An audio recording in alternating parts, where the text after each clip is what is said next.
What does Sjogren's skin really look like? Spot the warning signs using the ABCDE rule. Here's something that might surprise you. Many people living with Sjogren's syndrome notice changes in their skin years, sometimes a full decade, before they ever received a diagnosis. They went to dermatologists. They tried every cream on the market. They were told it was just dry skin. Just aging. Just eczema. Just dehydration from not drinking enough water. But here's what those explanations missed entirely. Sjogren's skin isn't a cosmetic problem. It's not a surface issue. It's immune-driven.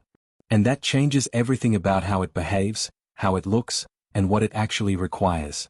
Today, we're going to walk through exactly what Sjogren's skin really looks like using a framework I call the ABCDE rule. This isn't about diagnosing yourself.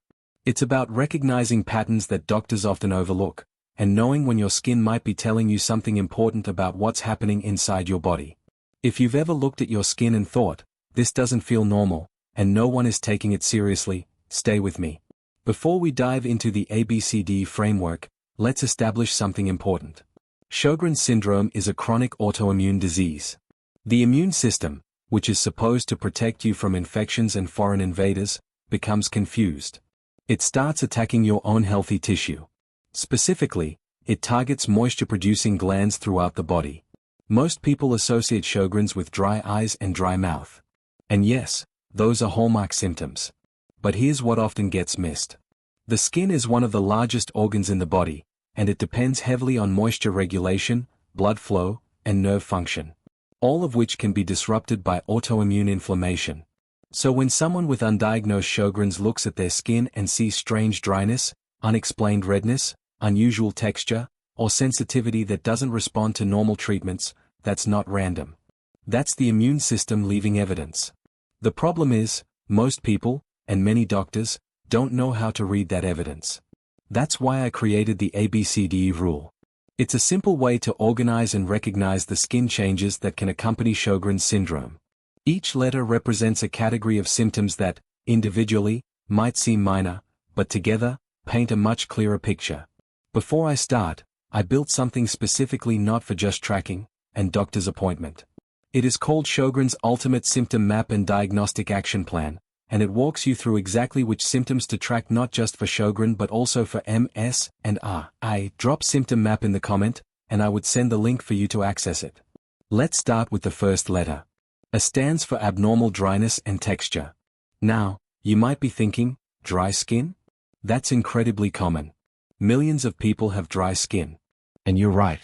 Dry skin alone isn't a red flag. But here's the distinction. Normal dry skin responds to treatment. You apply a good moisturizer, you drink more water, you avoid harsh soaps, and your skin improves. Maybe not perfectly, but noticeably. Sjogren's related dryness does not behave that way. Let me describe what it looks like. The skin may feel persistently rough, almost sandpaper-like, even in areas that don't typically get dry, like the inner arms, the torso, or the thighs. You might notice a visible loss of skin elasticity. When you pinch the skin on the back of your hand, it doesn't snap back the way it used to. There may be fine, web-like lines that appear almost overnight. Some people describe their skin as looking tissue paper thin or feeling like it's lost its underlying cushion. The texture can become uneven. Some areas feel smooth while others feel scaly or bumpy. There may be patches of skin that look dull, almost grayish, even right after moisturizing. Now let me explain why autoimmune inflammation causes this. In Sjogren's syndrome, the immune system attacks the exocrine glands. These are the glands responsible for producing moisture. This includes sweat glands and the glands that help maintain the skin's natural oil barrier. When these glands are damaged or inflamed, the skin loses its ability to hydrate itself from within. No amount of external moisturizer can fully compensate for glands that aren't functioning properly. It's like trying to fill a bathtub when the faucet is broken.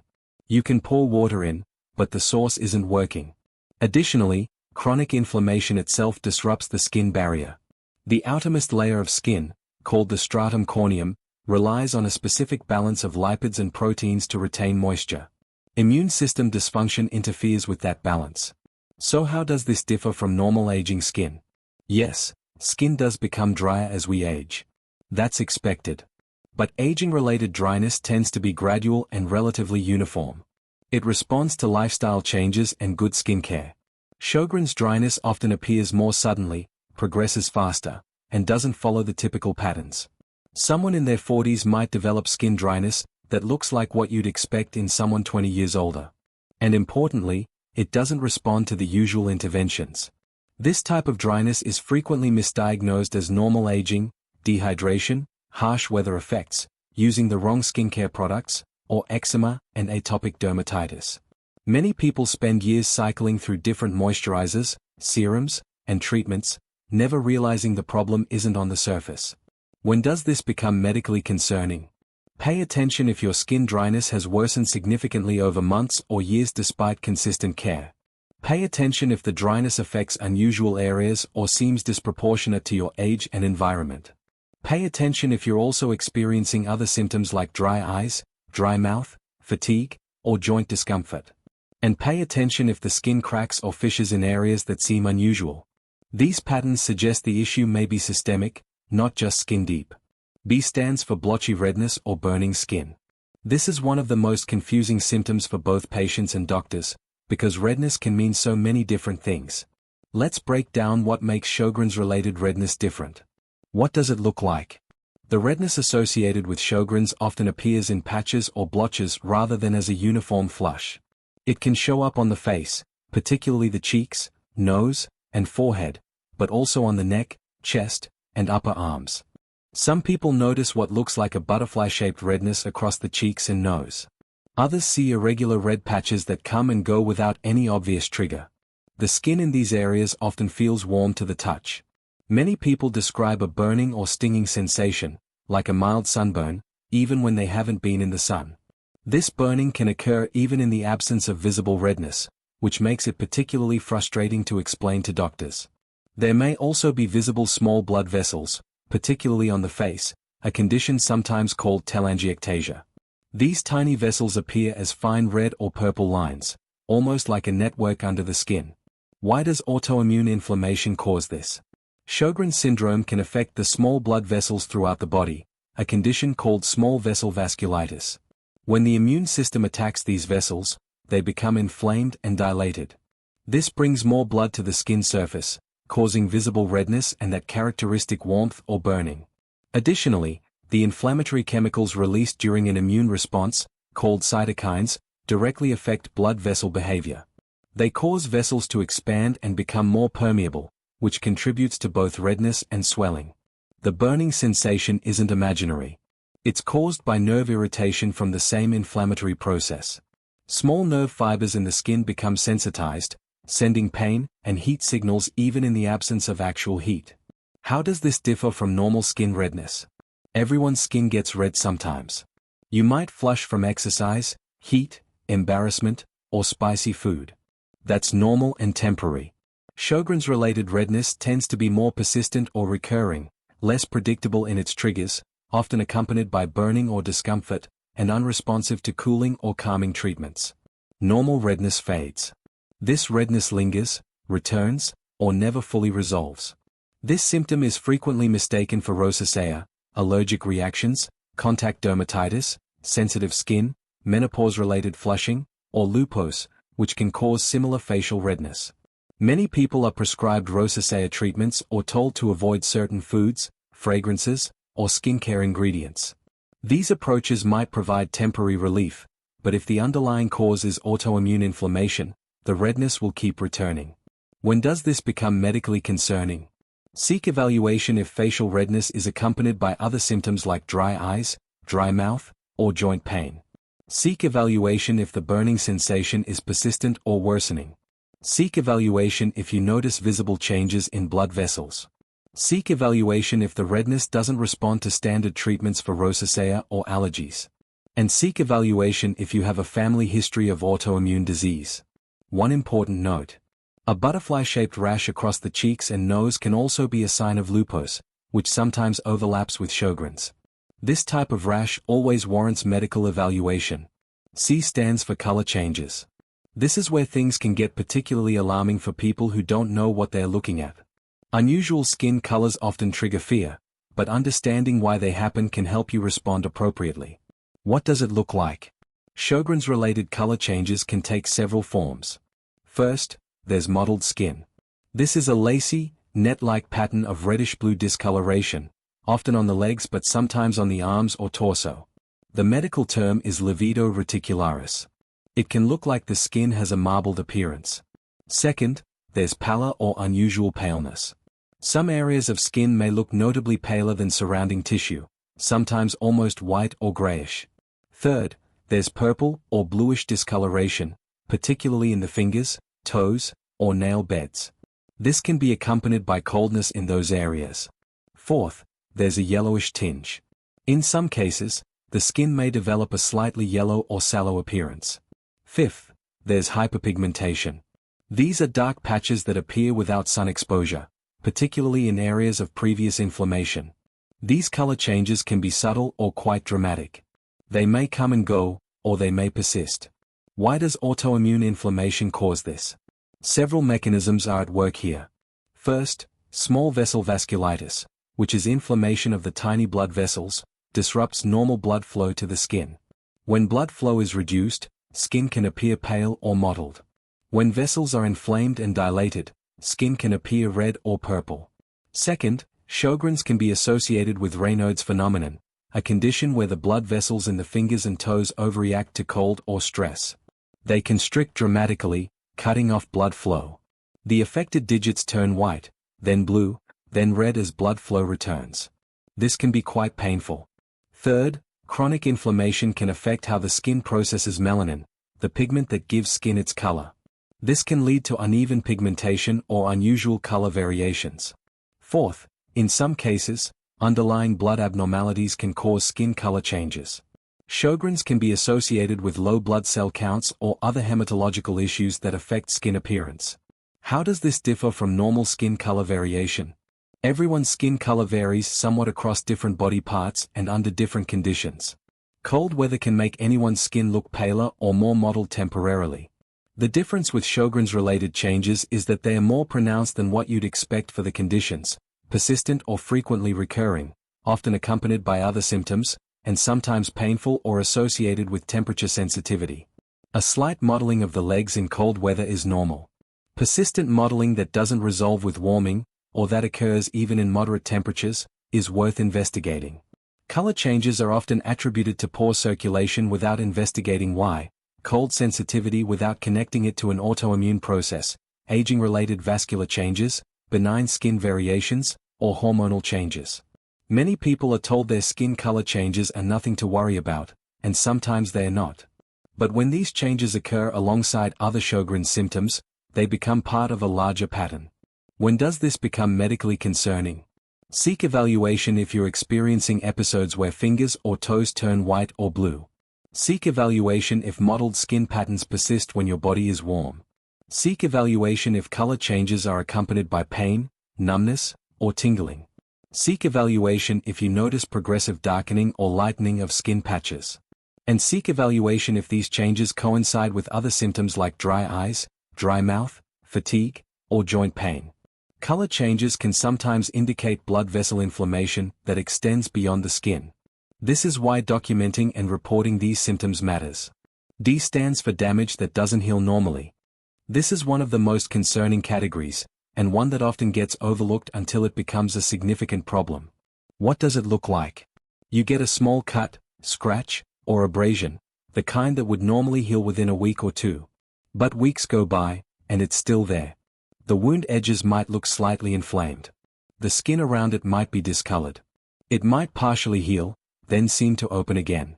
Or you develop a small sore or lesion that appears without any injury you can remember.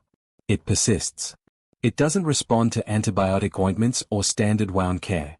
Some people notice that their skin bruises more easily than it used to, and those bruises take longer to fade. Small bumps or scrapes that would have been barely noticeable before now leave marks that linger for months. There may also be unexplained skin lesions, small sores, bumps, or ulcers that appear on the legs, arms, or other areas without clear cause. Why does autoimmune inflammation cause this?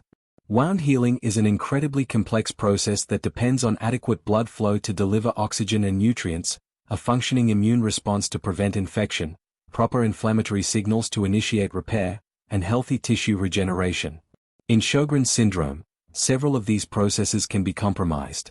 Chronic inflammation can actually impair the body's ability to mount an appropriate healing response. The immune system is so busy attacking healthy tissue that it doesn't respond efficiently to actual damage. Small vessel involvement can reduce blood flow to the skin, depriving wounds of the resources they need to heal. If there's peripheral nerve damage, which can occur in Sjogren's, the body may not respond appropriately to injury. Nerves play a role in wound healing that goes beyond just sensation. Additionally, the skin itself may be structurally compromised. When the skin barrier is damaged by chronic dryness and inflammation, it's less resilient and heals more slowly. How does this differ from normal slow healing? As we age, wounds do heal more slowly. That's a normal part of the aging process. Certain medications, diabetes, and circulation problems can also slow healing. Sjogren's related healing delays are often more pronounced than expected for the person's age and health, inconsistent where some wounds heal normally while others don't, accompanied by unusual appearance of the wound or surrounding skin, and associated with other Sjogren's symptoms. If you're in your 40s or 50s and suddenly noticing that minor injuries are taking months to heal, and this represents a change from your previous experience, that's worth investigating. Slow healing is often attributed to aging, diabetes which may or may not be present, poor nutrition, inadequate wound care, or infection. Many people are given antibiotic creams and told to keep wounds clean. That's good advice, but it doesn't address an underlying autoimmune cause. When does this become medically concerning? Seek evaluation if minor wounds are taking significantly longer to heal than they used to. Seek evaluation if you're developing unexplained sores or ulcers. Seek evaluation if healed wounds are leaving unusual scars or discoloration. Seek evaluation if you're bruising easily without clear cause. And seek evaluation if these changes are occurring alongside other Sjogren's symptoms. Slow wound healing can sometimes indicate more significant vascular involvement that requires medical attention. It can also increase the risk of infections and complications. E stands for extreme sensitivity or pain to touch, heat, or products. This final category often causes the most frustration, because the symptoms can seem exaggerated or difficult to explain. Many people with this type of sensitivity have been told it's all in their head or that they are being overly sensitive. Let me be clear. This type of nerve-mediated sensitivity is real, and it has a physiological basis. What does it look like? The skin might hurt when touched, even lightly.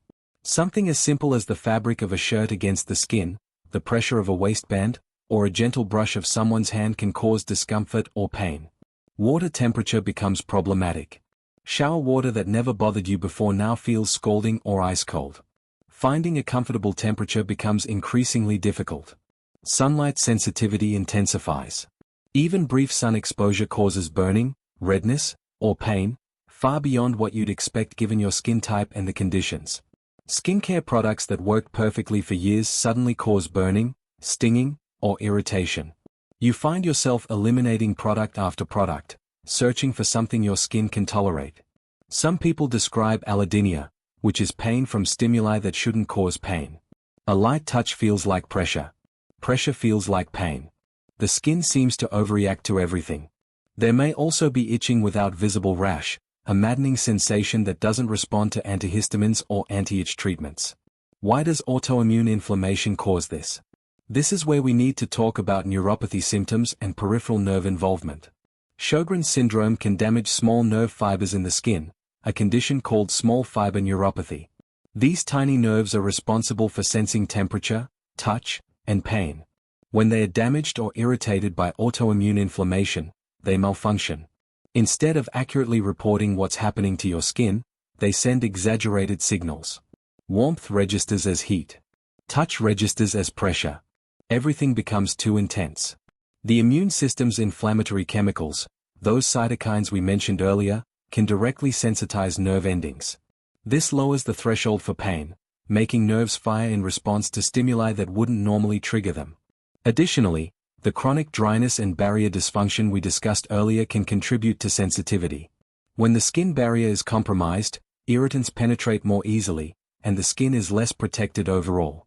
How does this differ from normal skin sensitivity?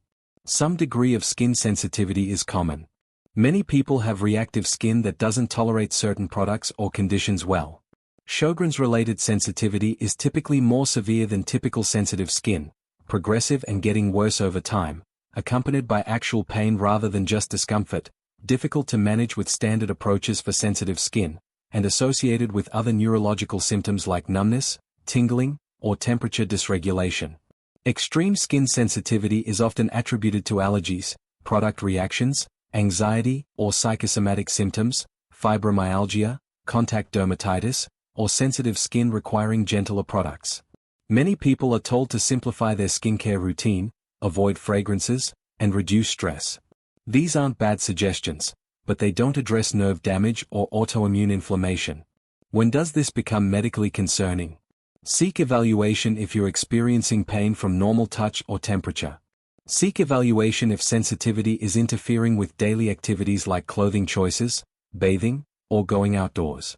Seek evaluation if you notice other neurological symptoms like numbness, tingling, or weakness.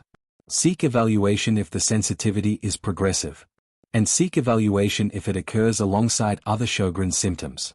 Small fiber neuropathy can be tested for and diagnosed. If nerve involvement is identified early, intervention may help prevent progression. Now that we've covered all 5 categories, let's step back and understand the bigger picture of how autoimmune disease affects skin health. Sjogren's syndrome creates a perfect storm of skin problems through 3 main mechanisms. First, there's damage to moisture-producing glands. The immune system attacks the exocrine glands, the glands responsible for producing tears, saliva, and other secretions. But it doesn't stop there. Sweat glands and sebaceous glands in the skin can also be affected.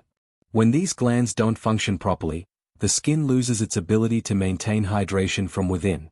The natural oils that protect the skin barrier become depleted. This isn't a problem you can moisturize your way out of, because the internal production system is compromised. Second, there's small blood vessel inflammation. Chronic inflammation in Sjogren's can affect the tiny blood vessels that supply the skin. This is sometimes called small vessel vasculitis. When these vessels are inflamed, blood flow to the skin becomes irregular. Some areas get too much blood, appearing red and warm. Other areas don't get enough, appearing pale or mottled. This vascular dysfunction also affects wound healing, temperature regulation, and the delivery of nutrients and oxygen to skin tissue. Third, there's peripheral nerve damage. Sjogren's syndrome is increasingly recognized as a cause of peripheral neuropathy, which is damage to the nerves outside the brain and spinal cord. The small nerve fibers in the skin can be particularly vulnerable. When these nerves are damaged, sensation becomes unreliable. Pain signals can be amplified. Temperature perception can be distorted. The skin's normal protective responses may not work correctly. This is why someone with Sjogren's might experience burning skin without visible inflammation, or pain from gentle touch. The nerves themselves are malfunctioning. Now let's talk about the dermatology versus rheumatology gap. Here's something important to understand. Most dermatologists are trained to treat skin conditions as isolated problems. They look at what's happening on the surface and prescribe treatments accordingly. Rheumatologists, on the other hand, are trained to look for systemic autoimmune conditions. But skin symptoms aren't always their primary focus. Sjogren's skin changes often fall into this gap between specialties. A dermatologist might treat the symptoms without investigating the underlying cause. A rheumatologist might focus on dry eyes and dry mouth without asking detailed questions about skin. This is why your observations and documentation matter so much. You may be the one who connects the dots. Now let's get very clear about how Sjogren's skin differs from conditions it's commonly confused with. First, let's compare Sjogren's skin to normal aging skin. Normal aging skin changes gradually over decades. It responds to quality skincare and lifestyle adjustments. It affects most people similarly at similar ages. It doesn't typically cause pain or extreme sensitivity. And it heals at a predictable, if slower, rate.